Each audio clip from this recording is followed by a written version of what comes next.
Olá, bom dia, saudações em Cristo Jesus, que Deus abençoe grandemente a sua vida.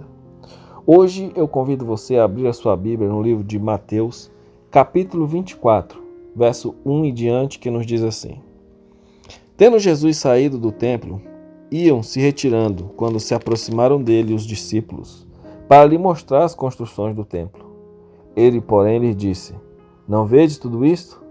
Em verdade vos digo que não ficará aqui pedra sobre pedra que não seja derrubada. Essa mensagem ela caiu de súbito para os discípulos. E eles agora ficaram muito preocupados porque quando chegou a Jesus, eles achando talvez que Jesus fosse simpatizar pela bela construção do templo, Jesus aproveitou para revelar uma profecia que aconteceu no tempo deles, mas que também serve de exemplo ainda para nós. Jesus ele disse que não ficaria pedra sobre pedra do templo de Jerusalém da sua época. E isso aconteceu exatamente no ano 70. Os discípulos eles ficaram preocupados quando que aconteceriam essas coisas.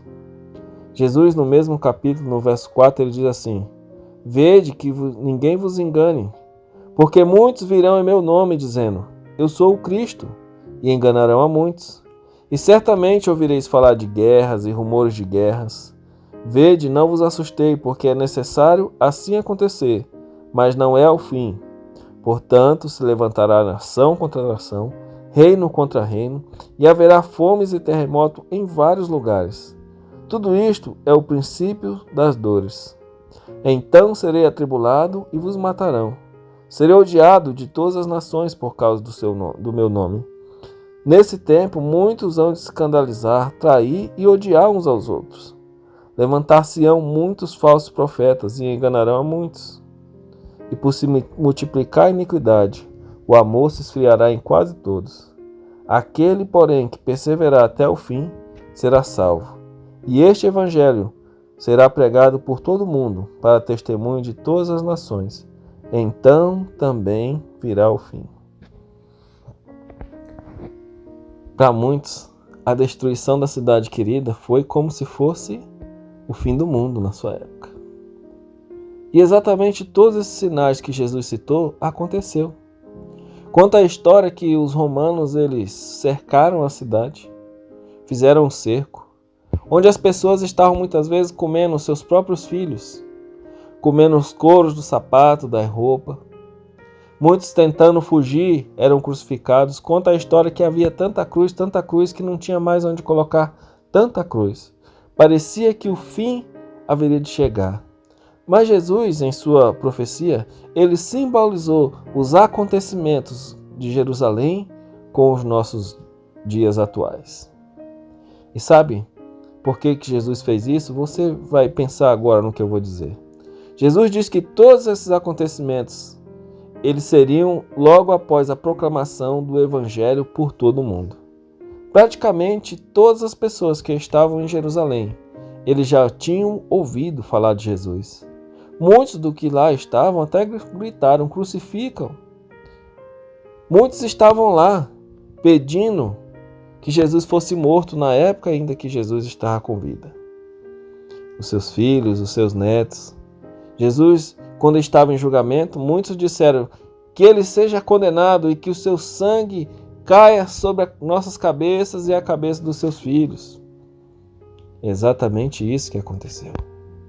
O povo que rejeitou, o povo que conhecia a Deus, o povo que tinha a palavra de Deus na mão, ele rejeitou a Jesus e foram longe demais.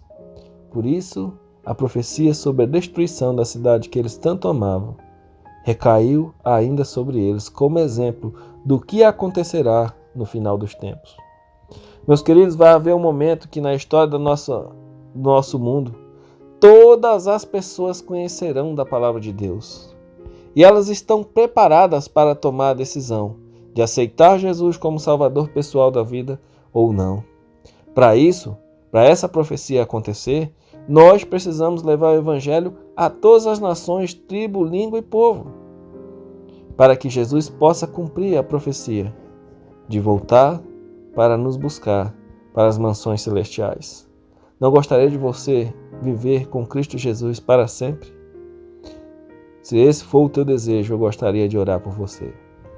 Pai querido e bondoso, nos ajude, Senhor, a acreditar, Senhor, nas profecias.